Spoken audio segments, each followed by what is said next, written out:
God is good. God is good all the time. I know you say that is his nature. And even at a time like this, let's not forget our God is there and our God is still good. He'll never leave us. He'll never forsake us. I want to begin by thanking the people of Kenya, the people of Africa, and the citizens of the world who have joined to help me bury my husband, the father of my 4 children, Right Honorable Raila Odinga. I never imagined that this would fall on me to lead the family and the world in burying Raila. I hoped it would be the other way around.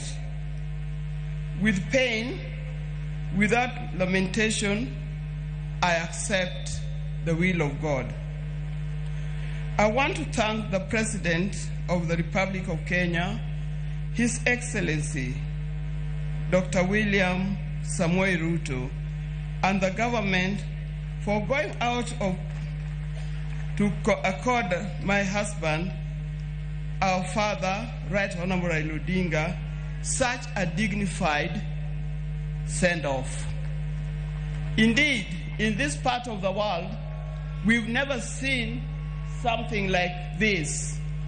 We've never seen a dignified send-off like what we see here in Bondo.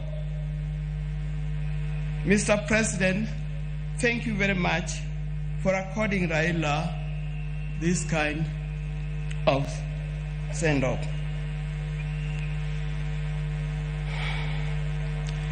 Mr. President, my family is grateful to you for being a man of his word and a man who stands with friends after committing yourself to do so. Thank you. I want to thank the leaders of Kenya. I was looking around and said, whose name do I mention? But all of you are being very close to Raila. When I look back, I see people who are very close to Raila as friends and colleagues in the life of Kenya. I want to thank specifically former President Uhuru Kenyatta. He's a true friend. He stood by us.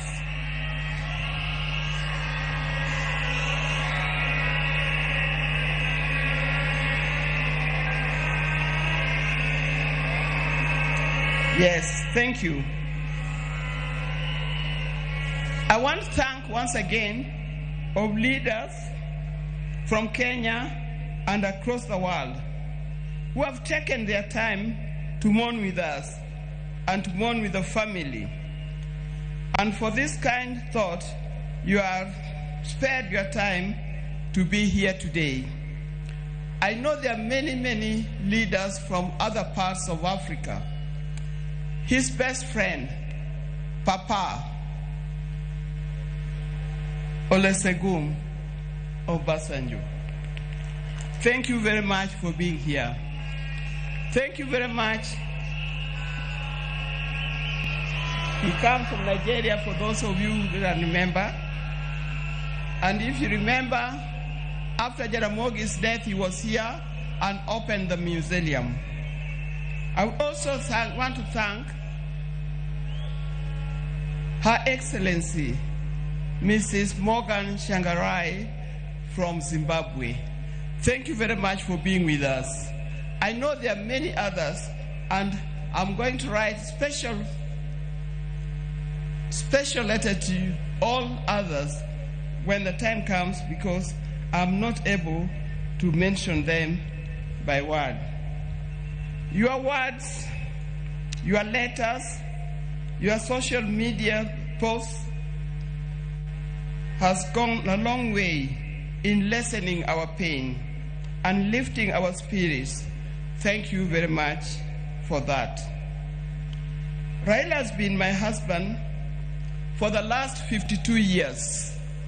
Many of you who are here are younger than 52 years. You could easily have been our children. Like all the couples and families, we also had our ups and downs. But we've learned one thing, and that is we must talk straight to one another.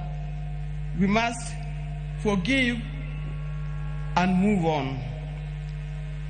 Now, juggling the family life and public lives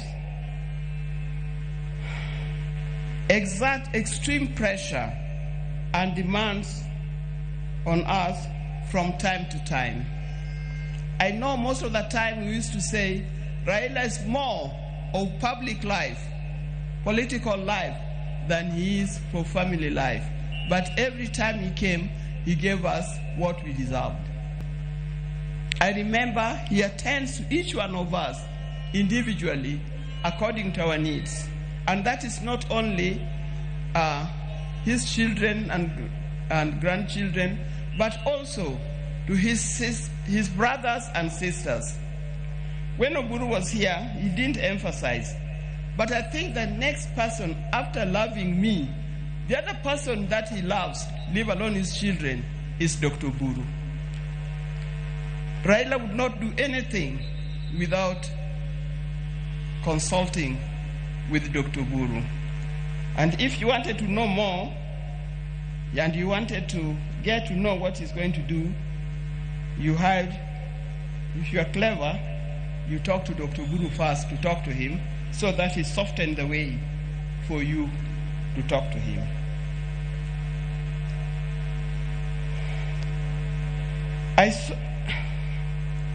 Through all this, what remained unchanged was our commitment to each other.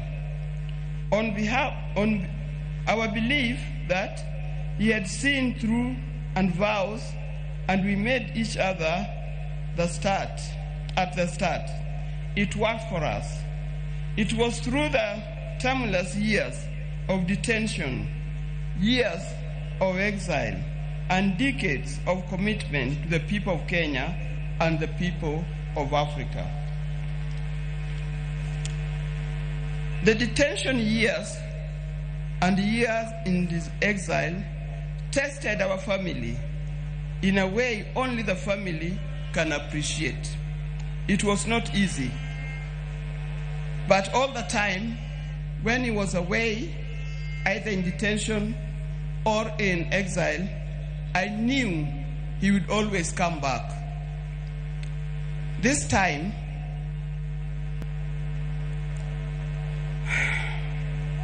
I'll have to join him wherever he has gone, because he'll never come back. But the spirit lives on. When I first met Raila, some 54 years ago, I didn't see his political side. I didn't see it coming either. He was not a politician in any form. I knew his father was, but him was different. And with my friends, then I was at the University of Nairobi, we were young, idealistic ladies who swore not to marry. We swore to marry calm, professional men, not those who give to the loudness of politics. I swore we had no time for the people who are doing political science, the lawyers, and so forth. We didn't know what was coming. In my group, and they know them, the group of the sisters were with at the University of Nairobi, people like Leo Duol, Gladys Okoth, Deborah Kiai, and so forth. You know you well, very well. Out of my group, I was the first one to marry. I married an engineer, a man of calm demeanor and reflective character. They all congratulated me because of that. Little did I know I was marrying a political engineer who would proceed to make engineering of Kenya his lifelong project. I didn't know. From the turn of events, I came to understand firsthand that they mean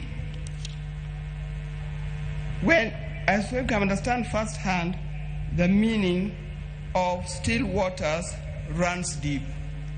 He was a calm person, but as we lived, I realized he was a deep thinker of a different kind.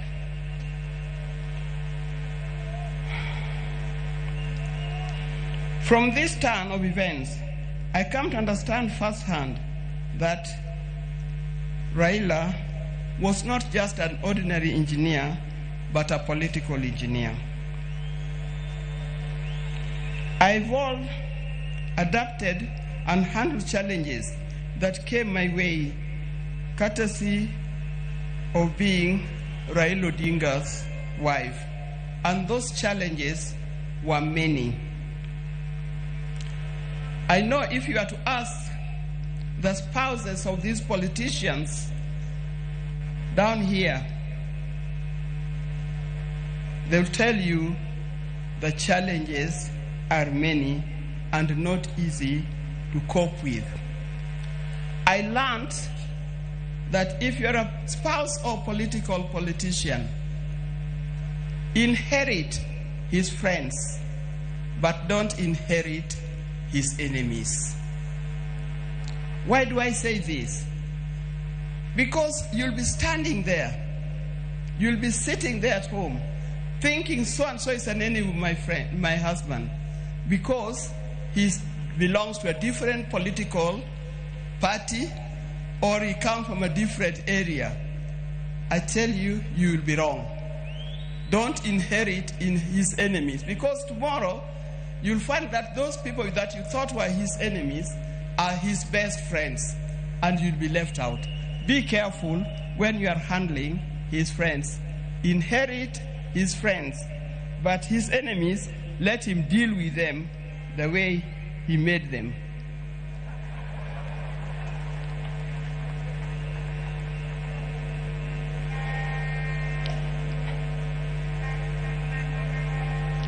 After going through it all, I had a chance to marry. If I had a chance to marry him, I would marry him again. I would be happy to do it.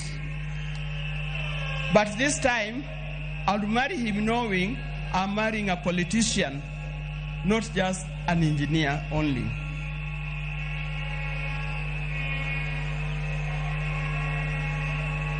But Raila never really stopped being a production engineer. It has been said, but he also practiced it. He started the East Africa Spectre, the company that manufacturing gas cylinders, and that is thriving in that.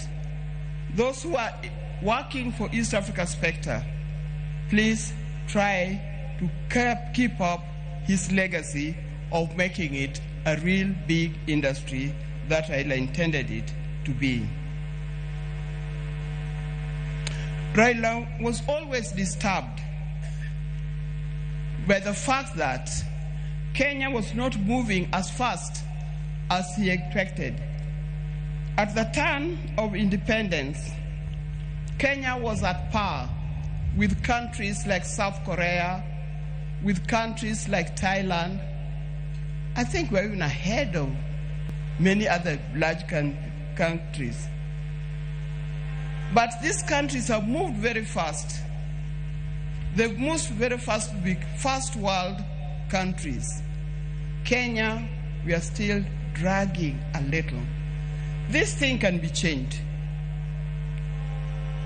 I've traveled in many countries. In 1995, during the International Women's Decade that was in Beijing, we went to Beijing, the women of the world went to Beijing, and what I noticed that the tallest building in Beijing was a 4-story building, and it was a hotel. I also noticed, that's me, that many of the people who are working in Beijing, the Chinese, they were wearing what we call overalls, the things that industrialists wear in the factory. They were either yellow, red, blue, green, or any other. And everybody was moving in a rickshaw. Go to Beijing today, you can see a different world. It can be done. Even in Kenya, we can change it. With hard work, determination, focus, we can change our country. And as I'm talking here, I know we have leaders here. Please focus in changing the country. Let's not seek leadership to enrich ourselves.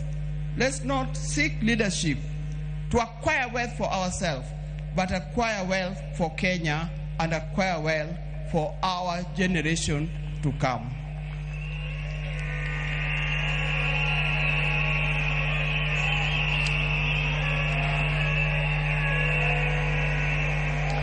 In the name of Raila, I appeal that we focus on national wealth instead of personal wealth.